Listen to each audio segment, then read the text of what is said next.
Hi, Tara Egan here. Thanks so much for visiting my YouTube channel. Today, we're going to talk about some ways that you can support your kids as they're heading back to school. With it being fall of 2021, there has been some kids who haven't been back in the last year and a half, and it can be a huge adjustment to both the kids and the parents. So we're going to talk about some tips today that will hopefully be helpful as you're in this process of heading back to school. Fingers crossed, we all get to go back and stay there. So sending healthy vibes your way.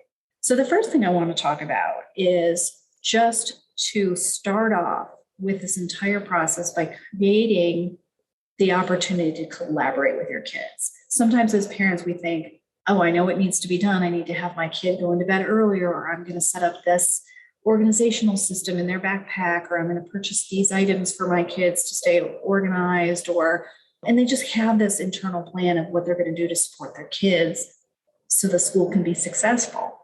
But especially if your kids are getting closer to later in elementary years, middle school and high school, it's really important to just sit your kid down or take advantage of times when you're in the car or you're walking by their room with some laundry or whatever to say, okay, what's the plan? What do we need to do to have this year go smoothly? What can I do to support you?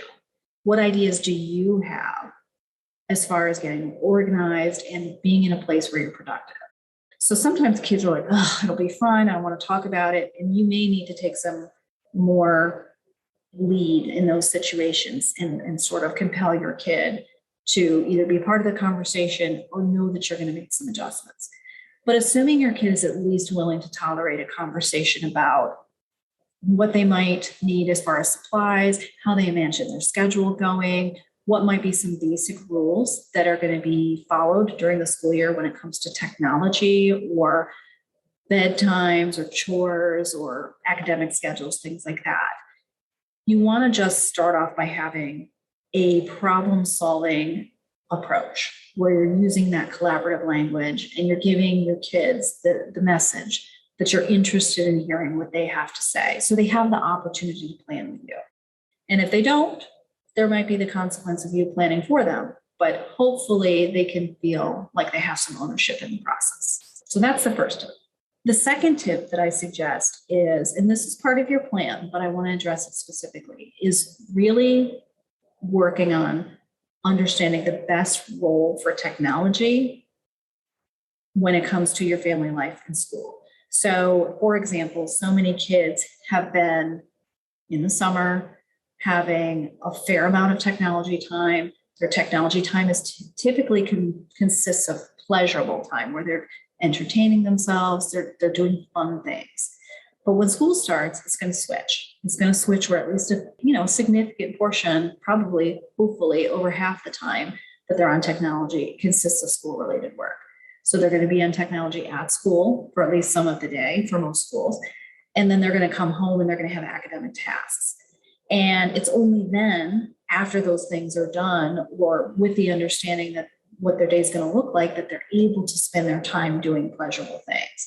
And so sometimes kids can get that mixed up, where they really feel entitled to watch their Netflix shows or play their video games before they prioritize academic tasks.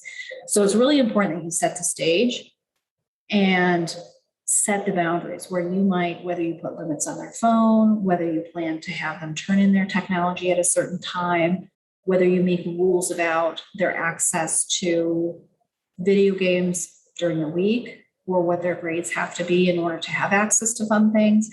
And it's not about restricting and denying or punishing. It's about setting the stage so that their schedule with technology is conducive to success. So obviously that conversation, I do encourage you to have that prior to the school year starting. And if they feel like, well, I am able to do this independently, why are you putting pressure on me? Then tell them, all right, well, let's take the first couple weeks of school or the first month of school and let you figure out the schedule that's going to work for you. But if there's a point when your grades are slipping or you're not getting enough sleep or you're acting super irritable and are stepping away from family life, then we're going to need to adjust it. So sometimes kids need to have that initial freedom to make their mistakes, and then they can be more open-minded to you offering your suggestions. So that's the second tip. Be mindful of the role of technology. The third tip I want to talk about is just the process of getting organized. So I say that both with the tools that you use, whether it's teaching your kids to use an agenda book or the calendar on their phone, whether it's having the appropriate binders or programs uploaded to their phone or whatever they need to stay organized and on task, but also thinking about having that balance between being overscheduled or being underscheduled. So most of us have like a magical sweet spot where we have a certain degree of productivity, but it's not to the point where we feel constantly fatigued and overwhelmed and overwrought. And for some kids who are maybe more sensitive or more introverted, they can handle less things. They're not the kid who can have 3 or 4 days of extracurricular activities a week. They're the kid who wants to do one activity 1 day a week, and that's what feels good to them. Other kids can handle being busier. They prefer it. They are more likely to feel bored and understimulated if they don't have enough things to do. And so those kids are going to benefit from having more structure and more activities to participate in. So you have to factor in what works for your family as a whole, as well as what works for your individual child. But that's the goal. The goal is to get to that point where you're in that productive zone. Right now, my daughter, Anna, as most of you know her from the podcast, she admits that her summer, now that we're not vacationing and things like that, is too low in productivity. So it actually makes her more sluggish and less productive. So she's expressed to me that she is happy to be back at school and to be engaged in a school year that has more structure to it. The fourth tip I want to offer is just to set the tone emotionally for your kids. There's a lot of times parents have a lot of anxiety about their kids going back to school. They worry about the safety protocols for COVID. They worry that their kid is going to have a negative social interaction or be overwhelmed or be placed in the wrong classes, whatever it is. And we can convey that sense of anxiety to our kids and really disrupt what their natural emotions would be. So in general, I encourage parents to be truthful and to be positive. So when I say truthful, I mean, if you're giving your kids a pep talk, the type of words you want to use with them are words that are realistic. So you're not going to say to your kid, you're going to go to school and you're going to be friends. You're going to make a best friend today. And everybody in your class is just going to love you. And you're going to feel like this is the best class ever. That would be nice, but that's actually not realistic. So when you say that to your child, it's not really presented as a truthful statement. Whereas if you say, you're going to go to school today and you're going to meet a lot of new kids. And as the days go by, you're going to get to know them even better and better. And you're probably going to find kids there who have some of the same interests you do. That's positive and it's truthful. So kids know that. Kids know when you're saying something real. And if kids say, oh, I'm so worried, what if I go to school and I don't have anybody I know to sit with at lunch? I'd rather have you say, you know what, you might not. You might not know anybody the first few days. It might take a little time for you to know somebody and feel comfortable to sit with them at lunch.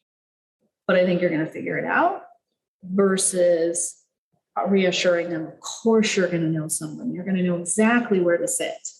And it's going to be fine. And you're going to have so much fun because they might not. So it's okay to say, you know what, it could be kind of nerve-wracking the first couple of days, or it makes sense that you have butterflies in your stomach and that's okay. But you're going to be okay, even if it isn't quite what you prefer or expect. So it's really important as parents that we use that truthful language, use that positive language, and then also curb our own anxiety with the COVID protocols kind of heating up again this fall with so many more of the Delta variant infections. I do encourage parents, focus on safety, focus on common sense, but don't have your kids focus on, okay, well, our family is choosing for me to respond to the COVID safety guidelines in one way, and another family might choose to do it in another way. And we're going to have tons of opinion and talking about it and drama and things like that, because kids can really go into the school environment and feel very pressured or judgmental. Whereas if you say, hey, this is the plan for our family, this is how I expect you to conduct yourself, and then you give them that praise and just sort of that sense of calm and confidence in the decisions your family is making, that's going to translate to your kids feeling more confident and calm in the school environment. So the last point of discussion that I want to talk about today is the fatigue level that kids are going to experience. Because so many kids haven't been to school in so long, whether it's just for the summer or for the last year and a half. When kids go back to school initially, their mental fatigue is much, much higher. So kids can come home from school irritable. They can be tempted to take naps. They can have less patience when it comes to doing a task that is frustrating. So you might see kids having meltdowns doing homework or getting really disappointed when they don't do as well in an after-school activity. So I tell parents that this is a time when I do want you to be emotionally responsive and understanding that they're really thrown for a loop during this first few weeks of school. Anywhere from 2 to 6 weeks is when we see this higher rate of fatigue.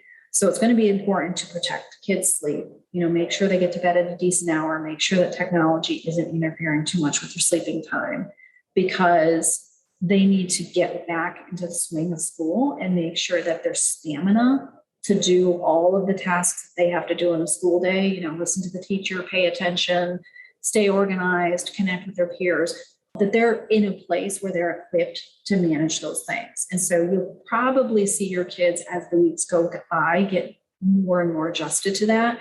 But those first few days, couple weeks, even a few weeks can be very, very exhausting for parents too. So it's really important to be mindful of that, to be understanding of your kids if they have a quicker temper or more irritability, and then also to account for that within yourself too, because you might now be doing a different work schedule, or you're getting up even earlier to get them to school and doing more driving for activities, and all of that is very tiring. So really you want to protect your rest, your alone time if you're a person who needs that, and just make sure that every day gets a little bit easier as far as being able to handle all of the tasks that happen in a given school day. So those are the things I wanted to talk about, making sure that you have that collaborative approach, making sure that you are organized, that you're mindful about technology, that you are protecting your sleep, and that you are emotionally responsive and setting a strong emotional tone for your kids.